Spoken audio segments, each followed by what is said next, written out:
Moraes defende regulamentação das redes em todo o mundo. O presidente do TSE defendeu a ideia em evento na Argentina. Está aí.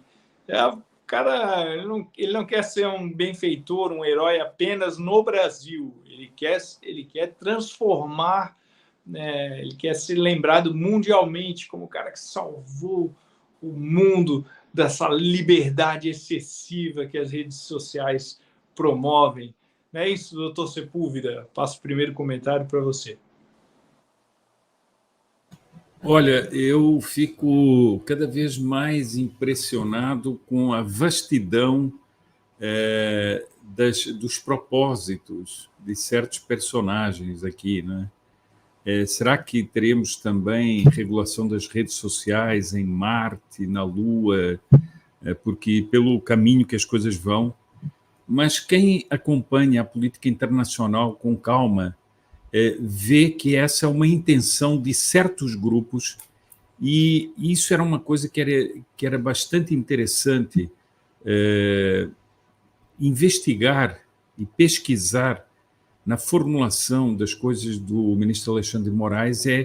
Ele faz eco a que grupos e a que doutrinas que circulam internacionalmente. Eu queria, há dias atrás, ele fez um discurso aí na USP e veio a lume uma tese que ele defende, que ele escreveu, e é muito interessante porque a gente vê que aquela tese tenta construir uma racionalização jurídica sobre uma perseguição política clara. E essa racionalização passa pelo emprego de expressões. Milícias digitais. O que é isso? Ela só impressiona pela expressão milícia digital. Discurso do ódio. O que é discurso do ódio? O extremismo. O que é o extremismo? Nada disso é definido, mas são carimbos que vão sendo colocados no debate sem serem definidos, como fake news, por exemplo. Isso é uma das coisas que eu me recuso sempre a usar. Fake news é algo não definido nem publicitariamente, nem jornalisticamente, nem nada bem definido, muito menos juridicamente. Bom, então, eu creio que nós devíamos fazer uma análise, devia-se fazer um estudo de onde vem esse discurso, de onde vem esse desejo de controlar as redes sociais a nível mundial. Eu gostaria só de fazer aqui, de memória, né, uma lembrança. Quando foi a primeira eleição do Obama, as redes sociais, que ainda eram incipientes naquela época, já tiveram um papel de importância.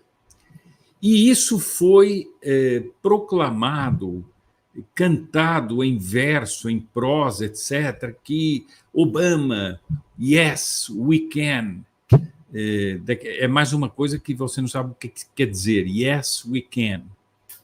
Mas pronto, todo mundo repetia isso, e isso era repetido nas redes sociais. Então, foi o grande fenômeno do mundo, foi a esquerda tomar as redes sociais e ter colaborado para a eleição do Obama. Ora, começa a haver uma reversão na tendência das redes sociais. Aqueles que não tinham voz nem vez começam a ganhar espaços, começam a fazer blogs, começam a fazer sites, começam depois, quando começam as grandes plataformas como Twitter e outras, YouTube e outras tantas plataformas, começa a haver uma mudança, e nós vemos que começa a haver um jornalismo independente, sério.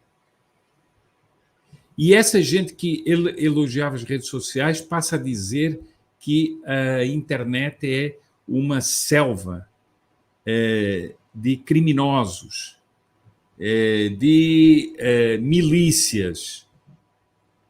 e nós vemos um trabalho para consagrar a mentira em nome de combate pela verdade. Isso era uma coisa que daria um estudo muito interessante. E ver que essas pessoas não são originais, elas estão repetindo um mantra que é espalhado pelo mundo inteiro. Por quê? Porque as sociedades começaram a se levantar contra as agendas que lhes são impostas. E essa gente, quando se levanta contra a agenda que lhe é imposta, discurso de ódio. Você fala contra o aborto, discurso de ódio. Você fala contra a ideologia de género, discurso de ódio. Você fala contra o socialismo, discurso de ódio. Vejam que há, portanto, método nesse sistema aí. Obrigado, doutor Sepúlveda. Faço o comentário, Paulo Figueiró. Estamos sem teu áudio. As redes sociais, a internet, todas as redes, todos os aplicativos, né, de redes sociais, eles tornaram um grande fórum, um fórum mundial, onde todo mundo pode falar, onde todo mundo pode opinar, onde todo mundo pode debater, discutir ideias, né? Cada um traz a sua ideia, cada um traz o seu argumento e cada um traz os seus fatos. Acontece que, numa discussão, num debate de ideias, as pessoas que apresentam os fatos e as verdades acabam vencendo. E aquelas pessoas que se utilizavam da mentira para manipular a população, para ter um privilégio próprio ou de determinado grupo, esse se sente afetado, ele não gosta. Então, a verdade para ele dói, a verdade machuca. E se essas pessoas ou esses determinados grupos detinham, né, os meios de comunicação, outrora, eles começam a agir de uma forma para calar e censurar esse novo fórum, essa nova plataforma, onde todo mundo pode falar, onde todas as suas mentiras estão sendo desmentidas, onde todos os seus interesses, que não são os interesses dos povos ou da população ou dos cidadãos, eles vão ficar em segundo lugar, porque a população vai ter um interesse próprio, ela não vai ter interesse de um determinado grupo que queira obter uma vantagem ou um lucro. Então, é necessário censurar, calar essas pessoas. Assim como o doutor Sepúlveda falava, a censura vem através sempre de um benefício para a população. Todo tirano se esconde atrás do bem que ele vai fazer para a população. Então, ele está defendendo o bem da população, está defendendo a população do discurso de ódio, algo subjetivo, ninguém sabe o que é, mas ele é utilizado para rotular e criminalizar todos aqueles que se posicionam contrários a essa agenda ou aos seus objetivos, né? Não só o discurso de ódio, mas os extremistas. Nós temos que defender, a extrema-direita está crescendo no mundo, né? O extremismo cristão, quando dizem que esse é o maior problema, né? O abuso da liberdade de expressão é um dos maiores problemas do nosso século, um dos problemas da nossa história, quando, na verdade, se juntar as mortes ocorridas neste século pelas ditaduras socialistas, elas são maiores do que somadas todas as mortes antes de 1900. Ou seja, o maior problema da história da humanidade é uma ideologia chamada socialismo, chamada comunismo. Foi ela que matou mais do que todas as outras mortes ocorridas por causa de ideologias ou grupos políticos da história mundial. Mas isso não se fala, isso é censurado.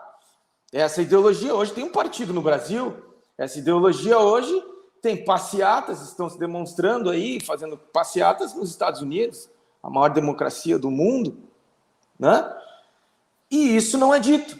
O que querem combater é as fake news. O que seriam fake news? A fake news nada mais é do que uma ferramenta onde ela não tem um significado nenhum colocado, não tem objetivo, não tem um significado, a não ser criminalizar também, utilizar ele como um alvo para que se coloca nas pessoas, um rótulo que se coloca nas pessoas, que colocam os anseios da população acima dos anseios de determinados grupos. Então, é óbvio que alguém que queira controlar a opinião pública, ele vai se utilizar disso. Através do quê? Da palavra censura? Não, se utiliza através da palavra regulamentação. E essa regulamentação, ela não está sendo feita somente aqui no nosso país. Aqui no nosso país está em estágio um pouco mais avançado. Nos países lá fora, as pessoas ainda não existem leis, né? Não existem aí ministros do Supremo censurando discurso, censurando jornalistas, perseguindo jornalistas. Em alguns lugares, sim, óbvio, né? Nas ditaduras socialistas isso acontece, isso é fato. Mas eu digo, nas outras democracias, né, ocidentais, ainda não acontece. A censura acontece de outra forma. As pessoas são canceladas. Quem nunca ouviu falar do Sleeping Giants, né, que surgiu nos Estados Unidos, depois veio o Sleeping Giants para o Brasil, onde eles cancelavam as empresas que não tinham uma visão ideológica mais posicionada para o progressismo ou para o socialismo. Então, a censura vinha desta parte, não de uma parte jurídica. Nós já estamos num estágio um pouquinho mais avançado, aonde alguns elementos, né, que estão aí nas instituições mais importantes do nosso país levam esse discurso para o mundo, né, na forma de regulação. Uma censura mundial seria bom para proteger o cidadão dele mesmo, afinal de contas, os detentores de toda a sabedoria e do que pode ser dito ou não seriam eles próprios. Obrigado, Paulo Figueiró. Bruno Alemães. Paulo, vamos lá. As redes sociais, elas se transformaram nas novas praças públicas. O que isso significa de uma forma muito clara e muito direta? Significa que as pessoas, elas passaram a se encontrar de acordo com a sua opinião. Começou, por exemplo, ali no Orkut, né? Quem se lembra do Orkut vai saber que as comunidades eram através de tópicos, de chats e através de assuntos os mais aleatórios. Aqui eu coloco para vocês. Quem não gosta de acordar cedo tinha uma comunidade, eu odeio acordar cedo. Quem não gostava de fulano de tal ia para a comunidade, eu odeio fulano de tal. E dentro disso começou-se a criar grupos de pessoas que começaram a convergir para ideias de acordo com a sua, de acordo com o seu modo de vida, de acordo com até a sua cosmovisão. O Olavo de Carvalho, ele lançou o True Outspeak e o Coffee através do próprio Orkut. Mas o ponto que chega é que quando a gente fala em relação à rede social, a gente está falando na quebra do monopólio de informação. E por quê? Porque antes, ali quando a gente não tinha a internet banda larga, que permitia, por exemplo, que pessoas como eu, como Figueiró, como Sepúlveda, como você, Paulo, que são cidadãos comuns, nós pudéssemos conversar, entender um ponto, fazer uma análise crítica e trazer isso à tona. Então, a gente sabe muito bem que houve uma quebra de monopólio de informação. Antes da banda larga, o que a gente via? A gente precisava esperar dar 8 horas e 30 minutos para escutar o senhor William Bonner dar boa noite e falar a sua verdade de acordo com aquilo que a redação do Jornal Nacional, através de Ali Camel, através de todo aquele grupo midiático, quisesse colocar, levando em consideração a opinião, principalmente de agentes políticos, de patrocinadores e por aí vai. Com a quebra desse monopólio, com o advento de canais alternativos, a gente tem que lembrar que o Terça Livre, que foi sumariamente censurado e calado, ele colocava 30, 40, 50 mil pessoas numa live comum. Isso representou um duro golpe para essas pessoas. Então, quando a gente vê, por exemplo, Alexandre de Moraes falar em regulamentação a nível internacional, a nível mundial, primeiro que para ele conseguir fazer isso, ele está na cadeira errada, né? Ele precisaria, talvez, ocupar uma cadeira da ONU e a ONU criar uma agência reguladora a nível internacional para começar a trabalhar em cima disso. Né? Mas isso reflete uma ideia que não é apenas dele, é uma ideia de toda uma elite burocrática a nível global que tenta haver um mecanismo de retornar ao cenário antigo e voltar com o monopólio de informação. Aí eu falo para vocês, Por que, por exemplo, existem agências reguladoras de opinião? Existem esses fact-checking. Se você for pegar, por exemplo, essas agências são todas ligadas a grandes grupos, aos fatos, ligado ao Grupo UOL, tem o Grupo Globo tem o seu, cada um tem um, que na verdade é para criar um mecanismo de desconfiança da população de uma forma geral em relação a notícias livres. Então, isso faz com que exista um certo medo do cidadão comum, muitas vezes, em publicar alguma coisa no seu Instagram, por exemplo, e vir aquela marquinha, informação falsa, a informação com controvérsia, e por aí vai. Porque, na verdade, é uma tentativa deles de resgatar aquele viés de manipulação.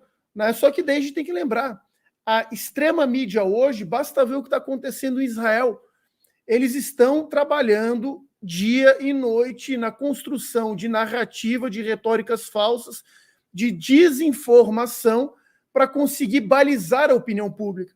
Só que tem um problema, Paulo, aí eu volto para você aí, que é o seguinte: chegamos a um point of no return. A cabeça que já entendeu como funciona esse mecanismo, ela não vai retrair ao que era antes, não vai voltar a pensar de acordo como lá em 1994, 98, 2002. É um caminho sem volta. Aí eu pergunto para vocês, o que se faz com esse tipo de gente que não vai mais aceitar nenhum tipo de mentira dessa mídia falaciosa?